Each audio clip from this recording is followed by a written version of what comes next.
If you've been having difficulty with your Fujifilm X-T50 focus systems, you're going to want to watch this video.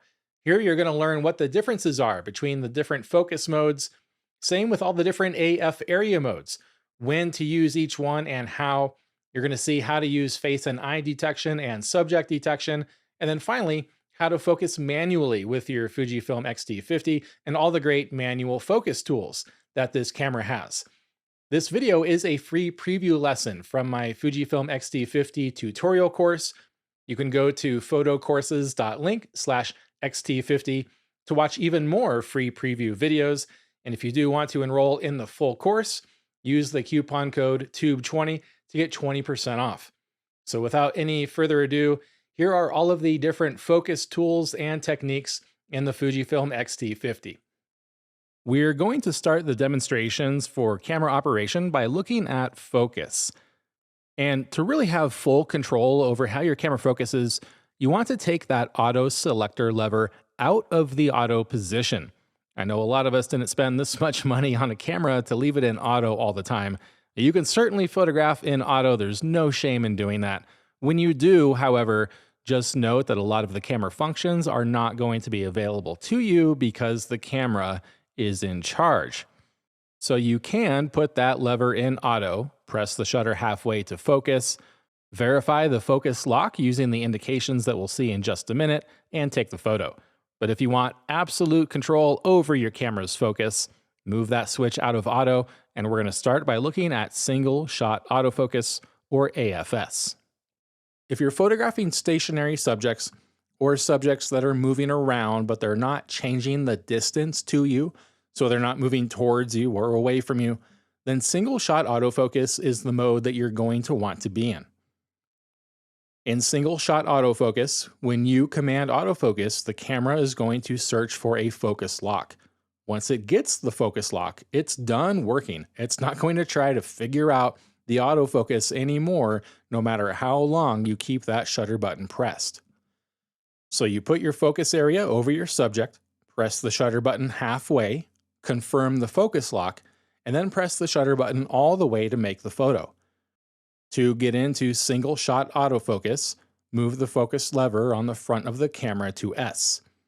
When you're in single shot autofocus, you're going to verify that by looking for AFS in the lower left corner of the display.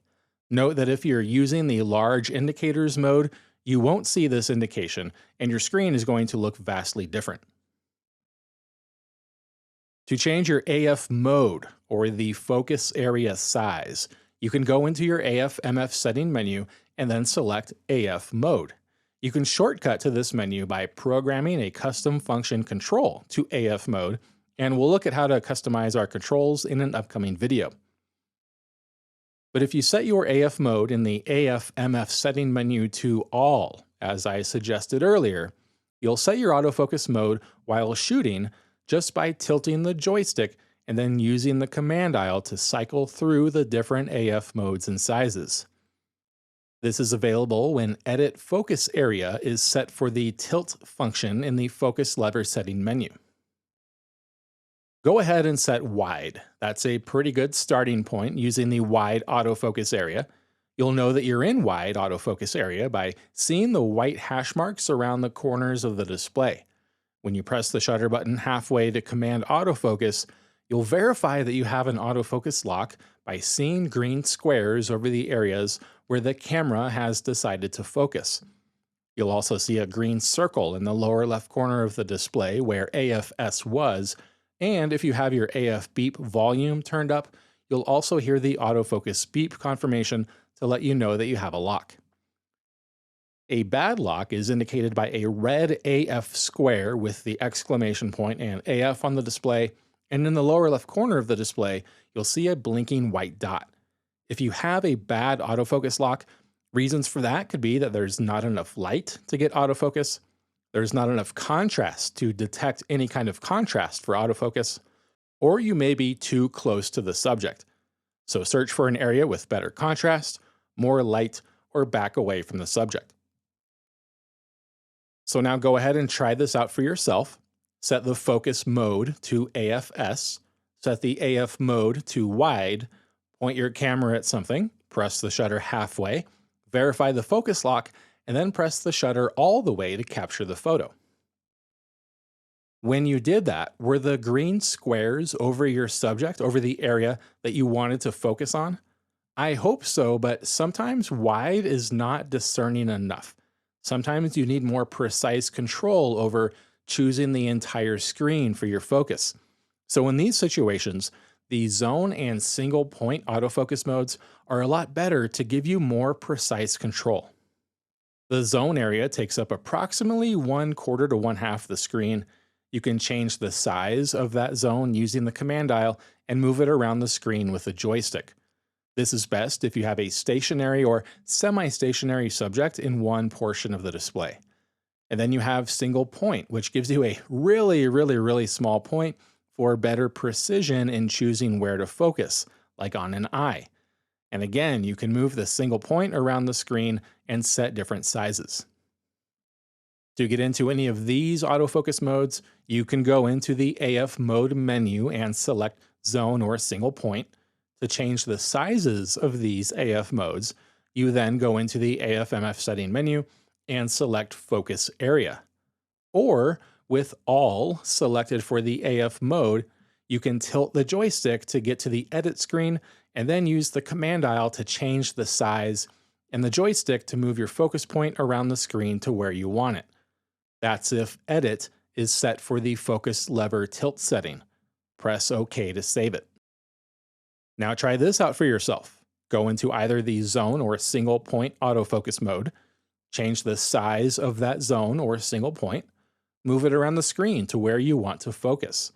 Press the shutter button halfway, verify the focus lock, and then press the shutter all the way to capture the photo.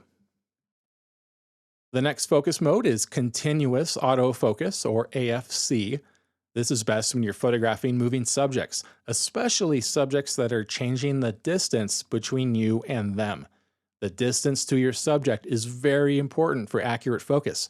So if that's changing, we want our autofocus solution to be updating constantly. And especially if you're doing burst shooting, so you're taking a sequence of photos all at once, AFC will keep up with that and make sure that the autofocus is continually updating as you're pressing the shutter button. To get into this burst mode, press Drive and select CL or CH. Don't forget to set your drive back to S for a single shot when you're done with the burst mode. Continuous autofocus is also good when you want to recompose your framing but stay locked onto a certain subject. To get into AFC, move the focus lever on the front of the camera to C. When you're in continuous autofocus, you're going to verify that by looking for AFC in the lower left corner of the display. The autofocus modes in continuous autofocus work more or less the same as in single shot autofocus. Zone is good for a subject that is either approaching you or going away from you, staying in the same portion of the screen. Single point is very difficult to use if you're using AFC to track a moving subject, trying to keep that little point on the subject. Wide in AFC is called tracking, and when you're in tracking, you'll see a small box in the center of the screen that you can move around with the joystick. This is where the autofocus system is going to start tracking a subject. So you put this box over your subject, press the shutter button halfway, and the camera will attempt to track that object as it moves or as you move the camera. So this is a much more dynamic autofocus mode where that focus point will update with where your subject moves, whereas the other autofocus modes stay in the same location on the screen.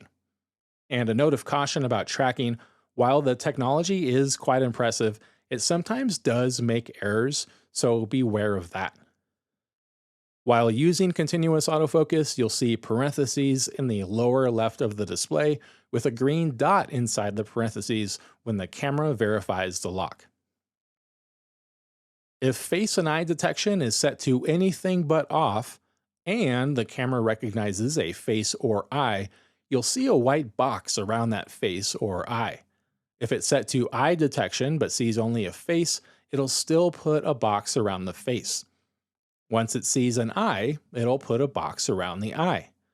Once you command autofocus, it will use that face or eye to focus. This works in both single shot and continuous autofocus modes.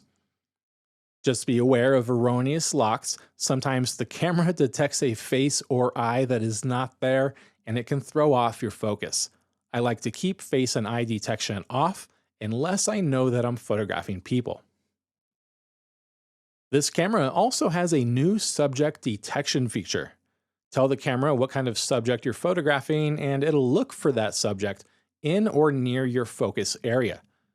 Let's say you're photographing horses and set it to animal. If it detects an animal but can't make out the animal's face or eye, it'll put a box around the horse and use that to focus. If it detects the head, it'll put a box around the head. And if it detects an eye, it'll put a box around the eye, which is usually where we want to focus when photographing animals. If there are multiple subjects in the scene, use the joystick to move the focus area closer to the subject you want to focus on. In wide tracking mode, tilting the joystick will switch between any subjects detected. The camera will continuously focus on that subject when you command autofocus. This works in both AFS and AFC modes. Face and eye detection will be set to off when subject detection is enabled.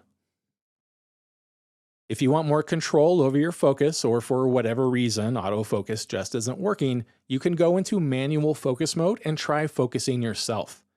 To get into manual focus, move the focus lever on the front of the camera to M. When you're in manual focus, you're going to verify that by looking for MF in the lower left corner of the display. Being proficient in manual focus does take some practice. I would encourage everyone to try it out because there are times where manual focus is the better tool to use. Thankfully, Fujifilm gives us some assistance to use to help us achieve an accurate and quicker manual focus. The first one is Focus Check, where we can zoom in on the point we want to focus on. To activate Focus Check, push in on the rear command dial.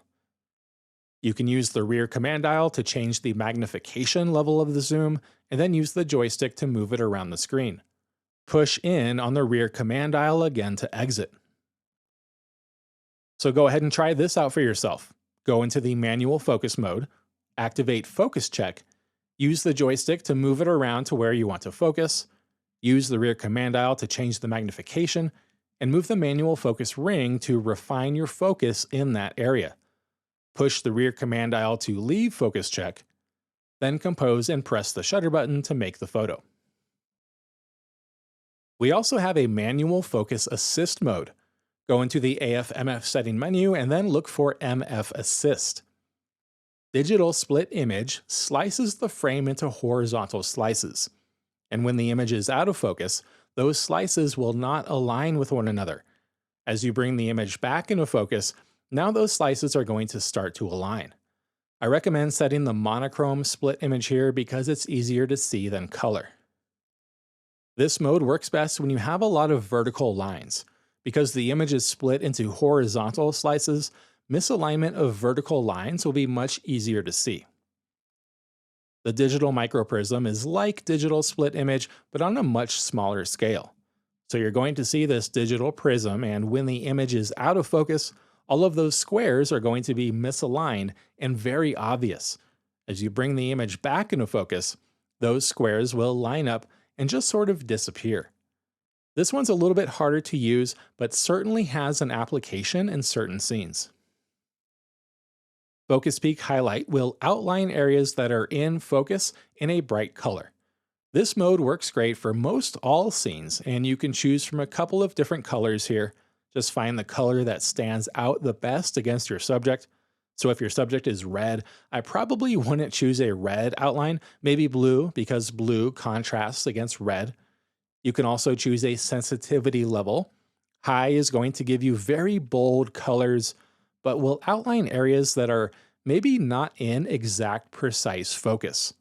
Low will be harder to see, but it's only going to outline those areas that are in absolute precise focus. I just use high.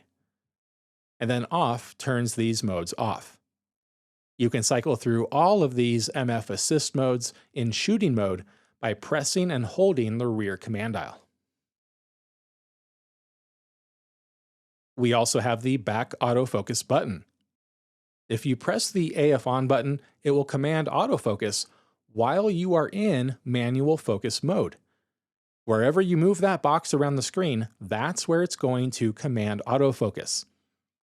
So you put that box over your subject, and instead of rotating the manual focus ring, press that back autofocus button and you'll get an autofocus lock without ever having left manual focus mode.